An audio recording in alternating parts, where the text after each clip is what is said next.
Here we see the alloy wheel from a luxury Mercedes vehicle. And as we can see, we have some problems with curb rash, and we see some corrosion and deterioration of the plating on the alloy wheel.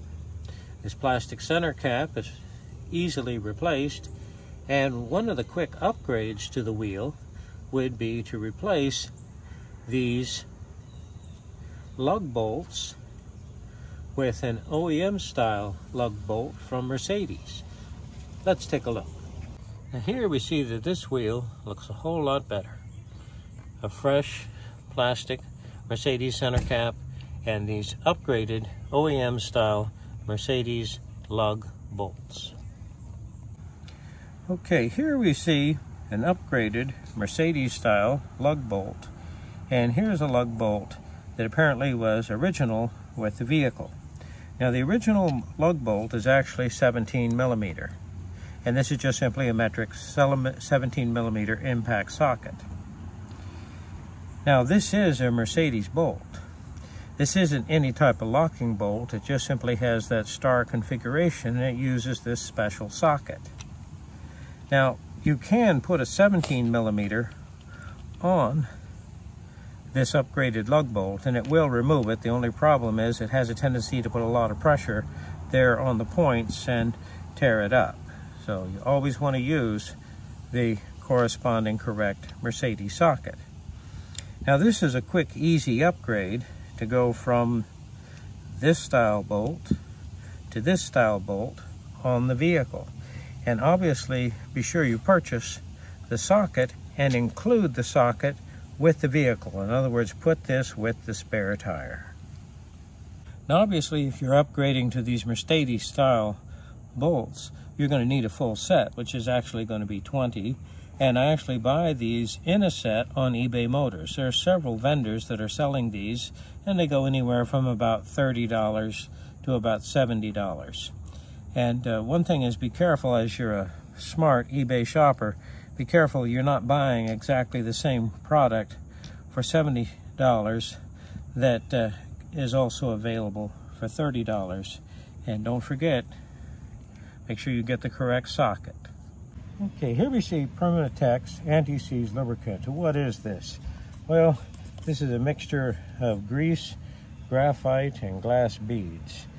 And what happens? Well, if I paint that on an exhaust bolt or an oxygen sensor, obviously the high heat is going to burn away the grease and the graphite, but leaves a coating of material that allows you to remove the item.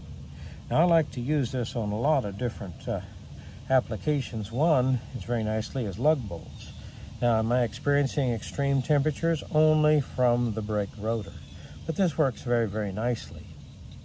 And what I say often is if you apply this one time, just one time in the life of the vehicle, it will protect those threads and prevent that bolt from seizing there within the wheel.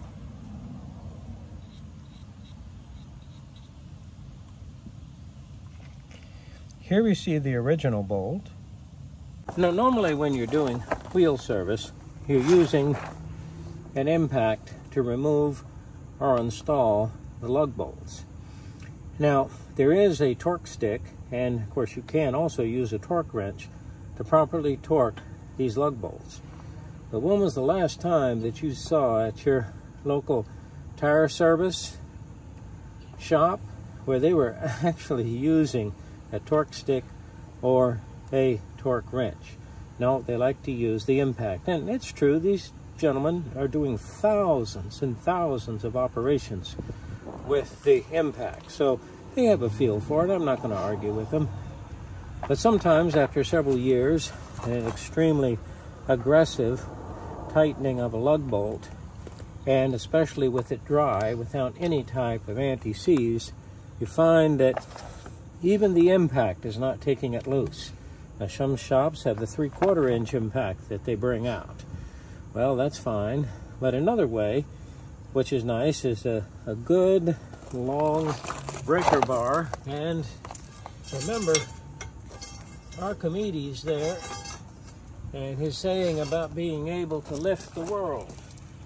So when I use my multiplying lever right here, I can apply tremendous torque there to my bolt. You want to be sure you have a good quality implant socket. Go right up to the top of your breaker bar so you don't flex it excessively, and this applies tremendous torque. There, no problem. Now hopefully you don't have to do this, and it's not going to be too practical on the side of the road, but being overly aggressive, dry threads can result in the lug bolt being actually seized there within the hub and requires extreme measures to remove it. But if you use the anti-seize, then you should never have to pull out the breaker bar and the steel pipe.